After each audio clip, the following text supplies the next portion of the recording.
আসসালামু আলাইকুম। Android app development in Bangla part 4-এ আপনাদেরকে স্বাগতম। গত পর্বে আমরা দেখেছি কিভাবে একটি অ্যান্ড্রয়েড স্টুডিও প্রজেক্ট তৈরি করতে হয়। এই পর্বে আমরা দেখব যে অ্যান্ড্রয়েড স্টুডিও প্রজেক্টটি কিভাবে রান করতে হয়। অ্যান্ড্রয়েড স্টুডিও প্রজেক্টটি রান করার জন্য আমাদেরকে অবশ্যই একটি এভিডি অ্যান্ড্রয়েড ভার্চুয়াল ডিভাইস তৈরি করতে হবে, অথবা আপনার যদি অ্যান্ড্রয়েড স্মার্টফোন থাকে তাহলে সেই ফোনটির মাধ্যমে আপনি আপনার অ্যান্ড্রয়েড স্টুডিও প্রজেক্টটি টেস্ট করতে পারেন। অ্যান্ড্রয়েড অ্যাপের এই প্রজেক্টটি টেস্ট করার জন্য আপনাকে অবশ্যই একটি সিমুলেশন সফটওয়্যার, যেমন Android virtual device ABD manager থেকে আপনি ভার্চুয়াল ডিভাইস ক্রিয়েট করতে পারেন, অথবা আপনার রিয়েল ফোনের মাধ্যমে আপনি টেস্ট করতে পারেন। তো চলুন দেখা যাক যে কীভাবে আমরা অ্যান্ড্রয়েড প্রজেক্টটি রান করতে পারি এভিডি ম্যানেজারের মাধ্যমে। তার আগে আমাদের একটি গুরুত্বপূর্ণ বিষয় জেনে নেওয়া দরকার।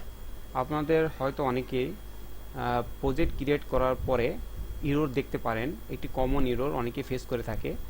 এই ইররটি হলো এমন হতে পারে যে আপনার অ্যান্ড্রয়েড স্টুডিও সফটওয়্যার বলতেছে যে এসডিকে লোকেশন খুঁজে পাচ্ছে না, অথবা আপনার জাভা জেডিকে লোকেশন খুঁজে পাচ্ছে না।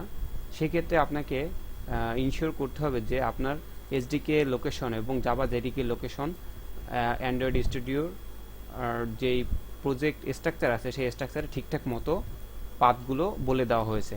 তো চলুন দেখা যাক কীভাবে আমরা দেখতে পারি যে আমাদের অ্যান্ড্রয়েড স্টুডিও এসডিকে লোকেশন কোথায় এবং এই পাথটি কোথা থেকে আমরা জানতে পারি। চলুন দেখে নেওয়া যাক। আমরা অ্যান্ড্রয়েড স্টুডিওর মেনু বার থেকে এখানে ফাইলে ক্লিক করব। তারপর এখান থেকে আমরা প্রজেক্ট স্ট্রাকচার এই অপশনটিতে ক্লিক করব, এবং এখানে আপনারা দেখতে পাচ্ছেন যে অ্যান্ড্রয়েড এসডিকে লোকেশন কোথায়, the directory where the Android SDK is located. তো এইখানে আমাদের অ্যান্ড্রয়েড এসডিকে লোকেশনটা বলে দেওয়া আছে যে এই লোকেশন থেকে অ্যান্ড্রয়েড এসডিকে লোড করো। যদি আপনি আপনার এসডিকে বাই ডিফল্ট ইনস্টল করে থাকেন, মানে যখন আপনি জেডিকে ইনস্টল করেছেন এবং অ্যান্ড্রয়েড স্টুডিও ইনস্টল করেছেন, তখন আপনি আপনার কোনো পাথ যদি চেঞ্জ করে না থাকেন, অ্যান্ড্রয়েড স্টুডিওর কোনো পাথ যদি চেঞ্জ করে না থাকেন, তাহলে বাই ডিফল্ট পাথগুলো যদি ইউজ করে থাকেন তাহলে আপনি এখানে কোনো ইরর দেখতে পাবেন না। আর যদি ইনস্টল করার সময় আপনি এসডিকে ডিফারেন্ট পাথ বলে থাকেন, তাহলে হয়তো আপনি এখানে ইরর দেখতে পারেন অ্যান্ড্রয়েড স্টুডিও প্রজেক্ট ক্রিয়েট করার সময়। তখন এখান থেকে এসে আপনার এসডিকে লোকেশনটা দেখিয়ে দিতে হবে। যেমন আমার এসডিকে লোকেশন হলো এফ ফোল্ডারের ভিতরে এসডিকে নামে একটি ফোল্ডার, সেইখানে আমার এসডিকে লোকেশন। আমি যখন ইনস্টল করেছি তখন আমি বলে দিয়েছি যে এসডিকেটা এই ফোল্ডারে ইনস্টল করো। এবং জেডিকে যে আমরা এনভায়রনমেন্ট ভেরিয়েবল তৈরি করেছিলাম, তখন আমরা দেখেছি যে আমাদের জেডিকেটা কোথায় আছে। যদি এইখানে জেডিকে লোকেশন ওই পাথে না দেওয়া থাকে, তাহলে আপনারা এখান থেকে পাথ চুজ করে সেই যেখানে আপনার জেডিকে অথবা এসডিকে আছে সেই এসডিকে তে আপনাদের জেডিকে অথবা এসডিকের পাথটা এখানে বলে দিতে হবে। তারপর আপনারা ওকে করলেই দেখবেন যে আপনার ইরোগুলো চলে গেছে। যদি এসডিকে অথবা জেডিকে পাথ না পেয়ে থাকে, এই ধরনের ইরর আপনি ফেস করেন, তাহলে এবার আসুন যে দেখে নেওয়া যাক কীভাবে আমরা অ্যান্ড্রয়েড স্টুডিওর মধ্য থেকে এসডিকে ম্যানেজারটা ওপেন করতে পারি। আমরা এখানে টুলস মেনু বার থেকে টুলসে ক্লিক করব। টুলস থেকে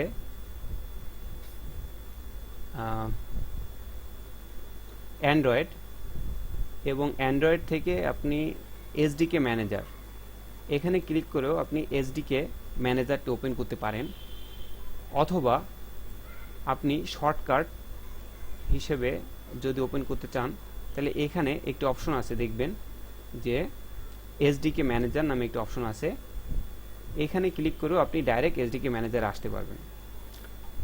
আমরা যেহেতু এই পর্বে দেখব যে কিভাবে আমরা আমাদের অ্যান্ড্রয়েড প্রজেক্টে একটি ভার্চুয়াল ডিভাইসে, মানে সিমুলেশন সফটওয়্যার, যেটা কিনা একটি অ্যান্ড্রয়েড ফোনের মতোই কাজ করবে, এরকম একটি ডিভাইসে রান করতে পারি, সেক্ষেত্রে অবশ্যই আমাদের একটি প্যাকেজ ইনস্টল করতে হবে।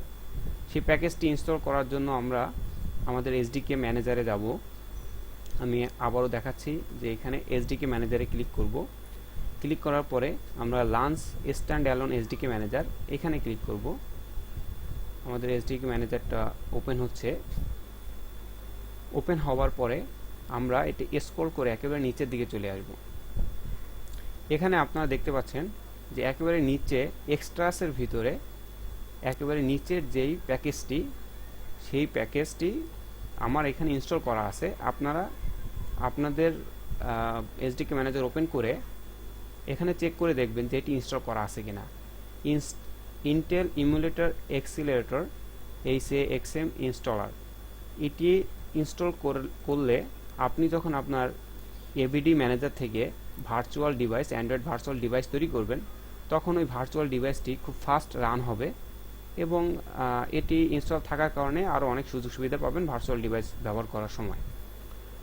আর এটি যদি ইনস্টল করা না থাকে তবে আপনার ভার্চুয়াল ডিভাইসটি অনেক স্লো কাজ করবে, যেটা কিনা অনেক সময় বিরক্তির কারণ হয়ে দাঁড়ায়।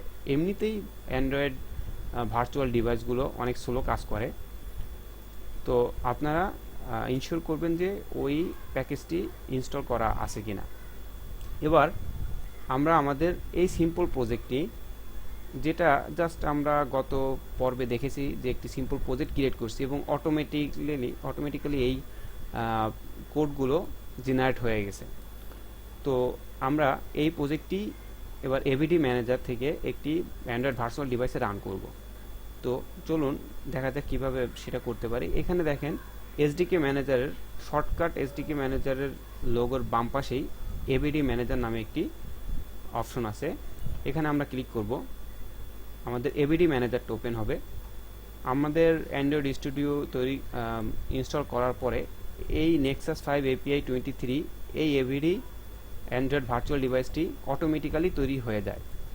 আপনাদের যদি এই ভার্সনটি ব্যবহার করতে ভালো না লাগে বা এই এভিডিটি ব্যবহার করতে ভালো না লাগে, তাহলে আপনারা ক্রিয়েট ভার্চুয়াল ডিভাইস, নতুন ভার্চুয়াল ডিভাইস তৈরি করতে পারেন।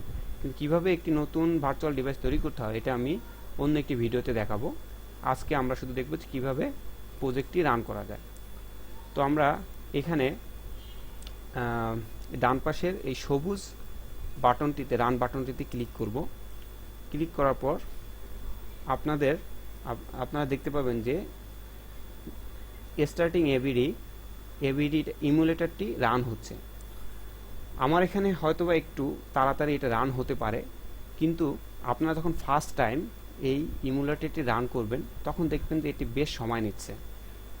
কারণ ইমুলেটরটি রান করার সময় এটি বেশ সময় নেওয়ার কারণ হলো যে এটি ফার্স্ট টাইম রান হওয়ার জন্য এর অপারেটিং সিস্টেমটি তৈরি করবে এবং আদার যে ফিচার্সগুলো আছে সেগুলো তৈরি করে রেডি করে তারপর সে এটি রান করবে।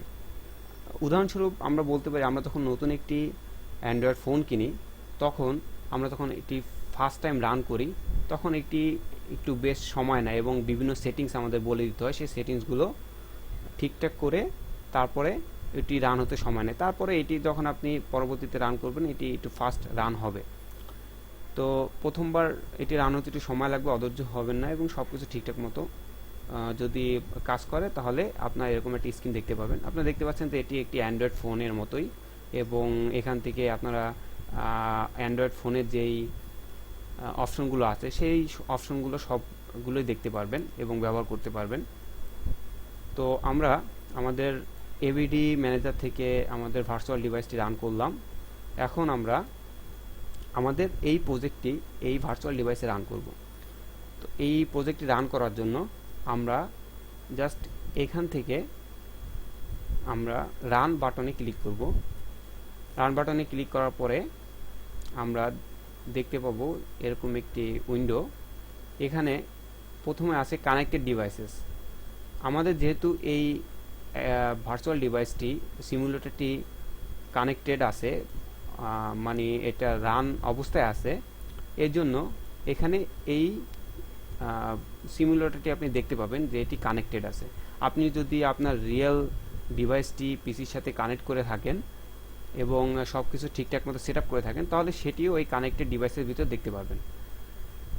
এখন আমাদের এখান থেকে সিলেক্ট করে দিতে হবে যে আমরা কোন ডিভাইসে আমাদের এই প্রজেক্টটি রান করতে চাই।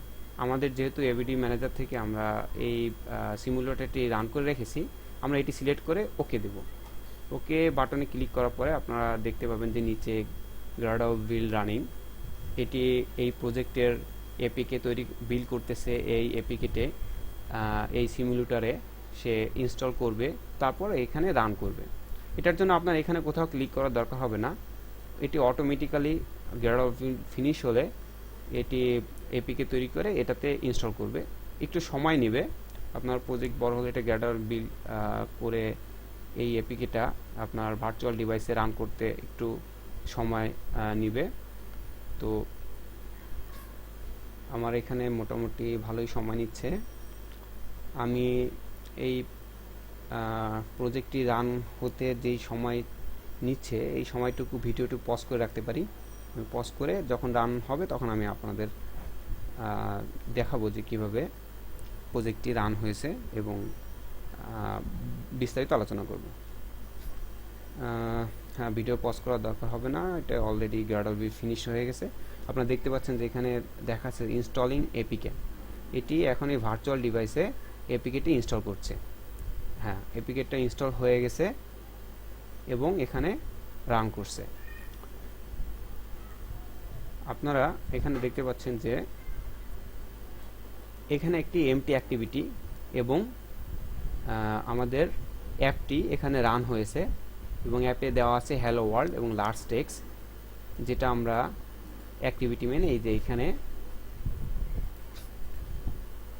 দেওয়া আছে, যেখানে যে আমাদের লেআউটে যা আছে ঠিক সেই জিনিসগুলো আমরা এখানে দেখতে পাচ্ছি। আমাদের একটাই অ্যাক্টিভিটি আছে, সামনে পিছনে আমরা কোথাও যেতে পারতেছি না এখান থেকে। তাহলে আমরা দেখলাম যে কিভাবে আমাদের প্রজেক্টটি একটি ভার্চুয়াল ডিভাইসে রান করতে হয় এবং এইখানে যে একটি ডিফল্ট লেআউট তৈরি হয়েছে অ্যাক্টিভিটি মেইন ডট এক্সএমএল, এইখানে দুটি অপশন আছে, একটি হলো ডিজাইন আর একটি হলো টেক্সট। এই টেক্সটে আমরা এক্সএমএল এর মাধ্যমে বিভিন্ন ভিউ ক্রিয়েট করতে পারবো এবং আমাদের লেআউট ডিজাইন করতে পারবো এবং ডিজাইন অপশন থেকে আমরা ড্র্যাগ অ্যান্ড ড্রপ করে ইউজার ইন্টারফেস, যেটাকে বলে গ্রাফিক্যাল ইউজার ইন্টারফেস, এখান থেকে আমরা ড্র্যাগ অ্যান্ড ড্রপ করে বিভিন্ন কন্টেন্ট এনে এখানে ছেড়ে দিতে পারবো এবং কাজ করতে পারবো। তো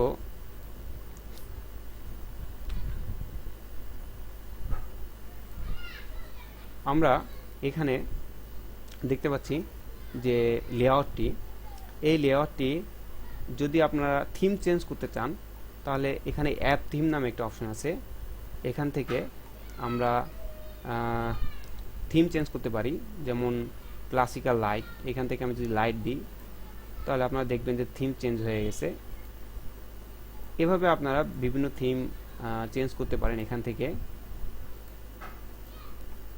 এবং আপনারা যদি চান যে একটা রিয়েল ডিভাইসে এটা দেখতে কেমন দেখাবে সেটাও আমরা করতে পারি।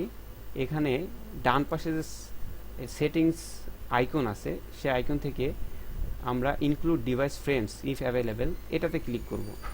তাহলে দেখবেন যে একটা রিয়েল ডিভাইসে আপনার অ্যাপটি দেখতে কেমন দেখাচ্ছে সেটি দেখাবে। তার মানে এটি হলো চারপাশে একটা ডিভাইস ফ্রেম ক্রিয়েট করবে। আর যদি আপনি এটি পছন্দ না হয় এবং কাজের সুবিধার্থে আপনি যদি ডিভাইস ফ্রেমটা রাখতে না চান এবং আপনার লেআউটটা যত বড় দেখায় আপনি কাজ করতে সুবিধা হয় তাহলে এটি রিমুভ করতে পারেন খুব ইজিলি। এখানে জাস্ট টিকটা উঠিয়ে দেবেন, তাহলে আপনার ডিভাইস ফ্রেমটি চলে যাবে। তাহলে আমরা আজকে দেখলাম যে কিভাবে একটি অ্যান্ড্রয়েড অ্যাপ প্রজেক্ট ভার্চুয়াল ডিভাইসে রান করতে হয়। আশা করি আপনারা নতুন কিছু শিখতে পেরেছেন। আজকে এ পর্যন্তই। যদি ভিডিওটি ভালো লেগে থাকে তাহলে অবশ্যই লাইক করবেন এবং আমার চ্যানেলটি সাবস্ক্রাইব করে রাখবেন, অন্যদের সাথে ভিডিওটি শেয়ার করবেন।